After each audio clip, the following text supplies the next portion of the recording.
Olha, muito tem se falado no Brasil sobre o número de presos, né? Os presídios estão cheios. Lotados, é verdade. O que é que se pensa quando se fala do presídio cheio? É a diminuição dessa cultura carcerária. Essa coisa de botar todo mundo atrás das grades, isso está prejudicando o Brasil em determinados momentos, em determinados pontos.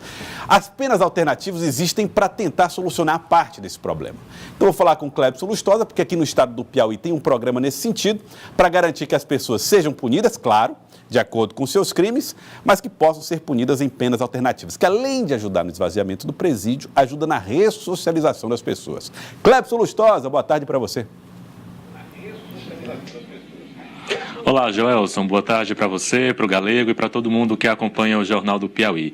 É isso mesmo, Joel. Só para ter uma noção da quantidade de presos que existe hoje no sistema prisional do Piauí, são mais de 2.000 que estão naquele regime provisório e mais de 3.000 que já são presos condenados. Isso representa, no caso dos provisórios, mais de 39%, quase 40%. E no caso dos presos já condenados, esse número representa 60%. E a Justiça, o Poder Público, vem criando medidas, estratégias para tentar reduzir esse número que é muito alto. Quem pode trazer informações para a gente acerca dessa diminuição, acerca dessas ações, é o Dr. Vidal de Freitas, juiz titular da Vara de Execução Penais aqui de Teresina.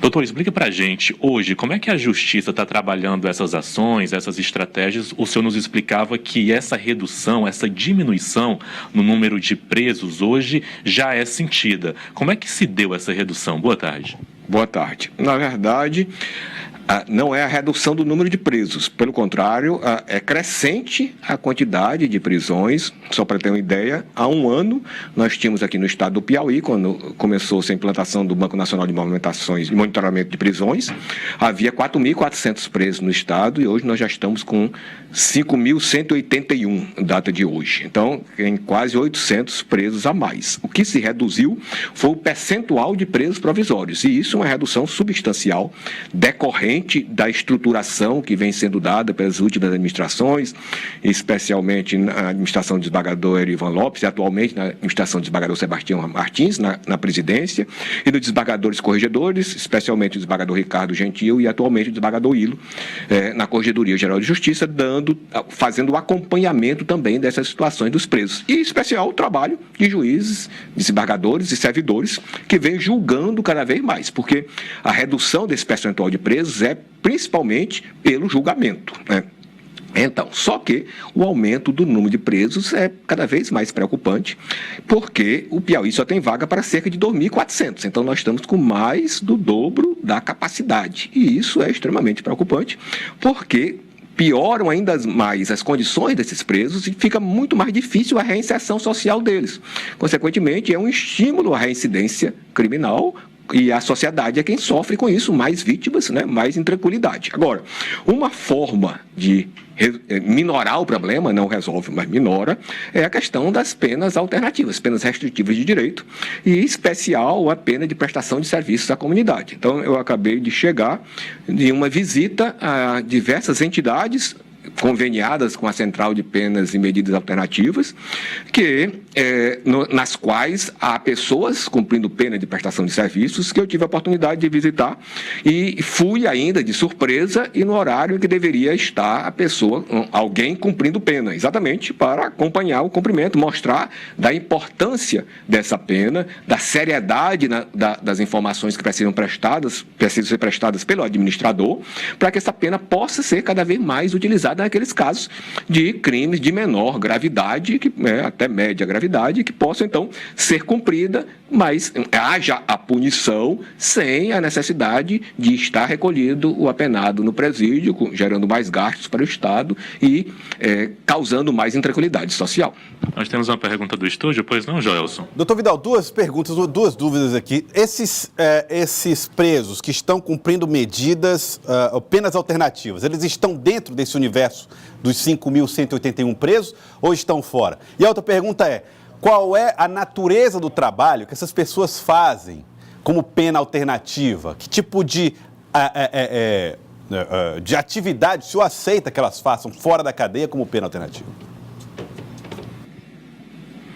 Muito bem. Primeiramente, não é não se trata de presos, são pessoas condenadas por crime, então são apenados, mas que, pelas características do crime, pela gravidade dele, pelas condições dele próprio agente, primariedade, bons antecedentes, etc., e pelo tipo de pena aplicada, é aplicada não a pena de prisão, quer dizer, a pena de prisão é aplicada, mas ela é substituída por uma pena dita alternativa, quer dizer, pena restritiva de direitos, das quais a que eu mais gosto é exatamente essa pena de prestação de serviço à comunidade, porque o indivíduo paga a sua pena, a sua punição, a sua sanção pela prática do crime é pelo trabalho, e trabalho sem remuneração em prol da sociedade. Então, há entidades públicas e privadas que são conveniadas com a Central de Penas e Medidas Alternativas, nos quais, então, são encaminhadas pessoas, e essas pessoas são encaminhadas pela Central de Penas e Medidas Alternativas, que, repito,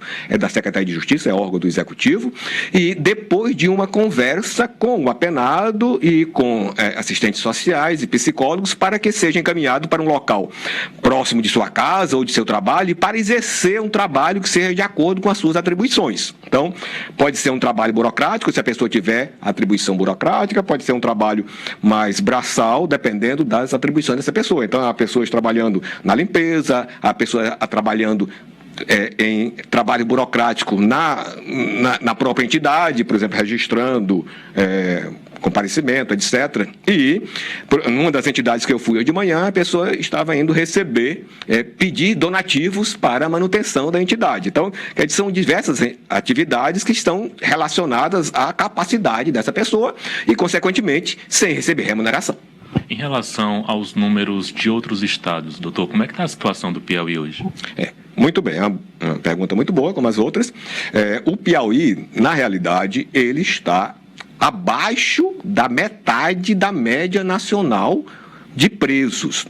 No Brasil, o percentual de presos em relação à população é de cerca de 0,35%. Do total da população está presa. Nós temos hoje no Brasil, para 200 milhões de habitantes, aproximadamente 730 mil presos. Enquanto que o Piauí tem hoje cerca de 0,14% da população está presa. Então, para 3 milhões e 100 mil habitantes, há 5.181 presos. Quer dizer, é um percentual correspondente à metade do percentual nacional. Nós não temos, então, um percentual muito alto de presos, apesar de que isso vem crescendo. Agora, o problema é que nós só temos vagas para menos da metade. Então, essas pessoas estão superlotando os presídios, criando, muitas vezes, condições para a criação e a ampliação da influência de organizações criminosas e dificultando bastante a reinserção social dessas pessoas. No Brasil, eu gosto de dizer, que um fato é que não há pena de morte nem prisão perpétua. Então, a regra é que a pessoa que entra no sistema prisional um dia vai sair. Se ela não for dada a ela a oportunidade de reinserção social, haverá mais crimes, mais violência, e é o que nós estamos vendo na atualidade. Ok, doutor, queria agradecer pelas informações e pela entrevista. O juiz Vidal de Freitas, Joelson, falando dessa superlotação que não é só no Piauí, mas em todo o Brasil, e essas medidas que a Justiça vem criando, vem colocando em prática para tentar aumentar esse número de vagas no sistema prisional e, consequentemente, diminuir esse número de homens, de mulheres, que é grande ainda no sistema prisional do Estado. Eu volto com você.